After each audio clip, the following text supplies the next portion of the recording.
make a first impression is true, then I want you to be aware of how important reputation management is for your current success and for your future success.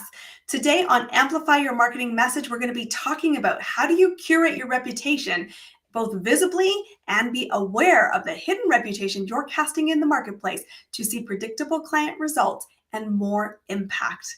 Let's take a deep dive.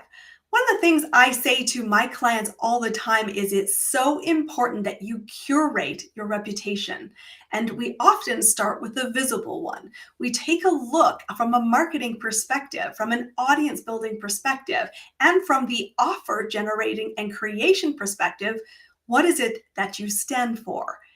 This is often a question when I ask it that people feel a bit like deer in the headlights. I don't know what I stand for. This is something we have to get clear because it is the ultimate accelerator. And once we establish what it is that we stand for, we start to paint pictures of the experience of that in all of our touch points. What's so important for a client or a prospect to understand is that message is consistent. Every time that it is consistent, it reaffirms they're either in the right room or that they do not want to stay in your space. And that needs to be clear. So I tell clients we need to build messaging on your website, on your social media, through the client journey, through everyone who has a touch point with the experience, so that we are clear to deliver one message, sing from one song sheet. This is who we are, this is our reputation, and this is what we stand for. However, because this is an ever-evolving landscape, chances are that people have some disconnects. And those disconnects, if well managed, can be an awesome way to create a raving fan. But if they are left unchecked, they can be the reason why your client growth slows down. You fail to deliver the quality. You fail to deliver on the timeline. You start to sound like you're not trustworthy. And unfortunately, for the vast majority of current or past clients, they don't tell you where the break happens unless you intentionally ask and create safe spaces to have that conversation. If you don't make that correction, you will find your business almost essentially rots from the inside out. One of the truthful things that is a problem for most business owners is we can't see it. We think that we are delivering consistently. And that is why I will tell you, I'm often brought in to say, what is the first impression in your business? And ask the tough questions to ensure that we do show up with our very best foot. If we don't, that hidden reputation can cost you not just short-term income, but your future revenue, your future profitability, your future potential to create impact. Because the hidden reputation is essentially whether in rooms of opportunity people are saying your name or are omitting you from consideration. And I will tell you, the biggest accelerators that have happened in my corporate career, the ones that have happened in my business, all have come down to the hidden reputation. Does she do what she says she's going to do? And can she be predictably bet on to get the result? I'm very blessed to say the answer is yes. And that's because I am focused always on curating my reputation. I often tell people really candidly, while I have a great successful track record in sales in every industry and every role I've carried, it isn't about the sale and the number that really drives me. It is reputation management. And I tell people if three things are happening in my business, I trust the sales numbers will happen. Number one, it's when people say, I got your name from someone else. What that means is my reputation, both hidden and overt, are something people will bet on. They will warm introduction me to new opportunities. They will refer people to me and they will say, she's a good egg. Go have a conversation with her. So getting referrals comes down to reputation for doing what you say you're going to do and standing firm on your values. The second key thing that I look for from a measure is when people say, I'd like your opinion on something.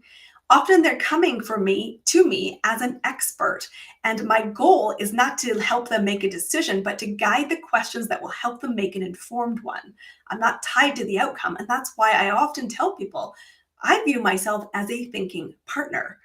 Your business, your decision is 100% in your control. But if you need a sounding board with a lot of experience, that is a role I would happily play when I'm invited to do that and give my opinion. And to be prepared that that opinion might not be what you want to hear, because I'm not biased to winning the opinion war. I'm here to help you make a better decision by being the rounding out question person to help you get there. The third thing that I want to be doing all the time in my business that is curating the reputation is when people come to me saying, I'd like to know whether this is a good long-term investment. Because what's really important when people come to me asking that type of question is they recognize that I'm not in it only for the short term. I am certainly going to celebrate every new beginning in a short-term capacity, but my expertise and my value and who I choose to work and play with comes down to the long-term win. And that's why I say to people, we're not going to solve working together in a nanosecond. My programs start with a minimum period of time together, because this is about thinking, making better decisions, and owning the integrity of what we stand for, both publicly and privately. When those three things are happening in my business, I always know my business is in good health. My reputation is in good health. And how I show up day to day is always influencing whether these things are predictable in my business. So I want you to be thinking about, what are you doing to curate an intentional reputation? What do you stand for? And if you're not sure, let's have a conversation and help you figure that out. And then we're going to take the next step, which is, how do you embody that? And simple things build your hidden reputation. Do you show up on time? Do you say you're going to do something and follow through? Do you create a fun environment for other people to want to be around? Do you create new opportunities for other people? And do you give at the highest level without expecting anything in return? This is what will drive your hidden reputation. And I will tell you, it's funny, we were just thinking about this the other day in conversation.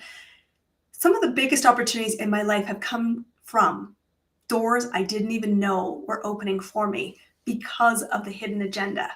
And that agenda was built because I simply showed up as a good human being. You've heard this many times on Amplify Your Marketing Message. I want the human back in the business. It is okay to have missteps in your reputation, but you must manage this actively.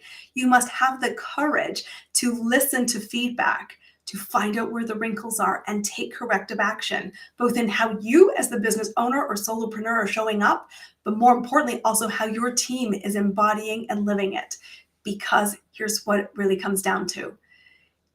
You are teaching people around you, your clients, your potential clients, your peers in business, your other business owners, and more importantly, joint venture partners, how to treat you and how you expect to be treated. You must hold the standard.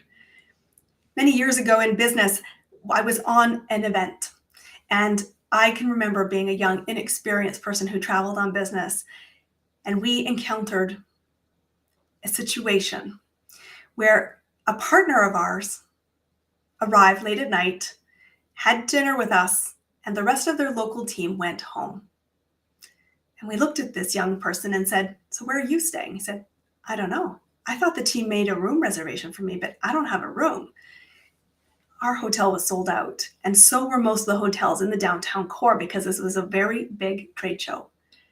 I looked across the room and said, we need to solve this. We need to be good people and support this person who did not have support from their team. I offered in that moment to trade hotel rooms with my peer, with my colleague, because I had 2 beds. I said, I could solve this. If you're willing to share a room with him, I will offer you my room and take yours. We didn't do this to cast, a deal. We didn't do this with an agenda. We just thought, I've been there. We can help. Let's be good humans. I will tell you that changed the team dynamic. That changed how we were perceived as partners. And I ultimately slept great that night because I knew I just showed up as a good human being. I want to cast your vision. Your reputation is the gold your business is built around. You need to be intentional with all of your touch points. You need to have a sounding board. You need to have somebody else as a thinking partner to help you craft it, help you manage it, and be encouraging the feedback that said, where am I off course? The sooner you take course correction, the bigger opportunities that will come your way. Because you want to be known for the good things. You want to be known as an exceptional human being that people want to do business with. Every time you build that reputation and you deliver at the highest level, new doors of opportunity are happening because people are saying in a room full of opportunities, your name. I want that for you. So if you need some help, let's have a conversation. I am your host. This is Amplify, your marketing message. I want you to subscribe to this. I want you to listen to the episodes, and I want you to know that your business is built on 3 foundations. Build an audience. Talk to them as a human being and show up as the best version of you. And be the guide to help them get the results and show them predictable confidence that you were a safe bet. This is Christine Campbell Rapin. I'll see you on our next episode.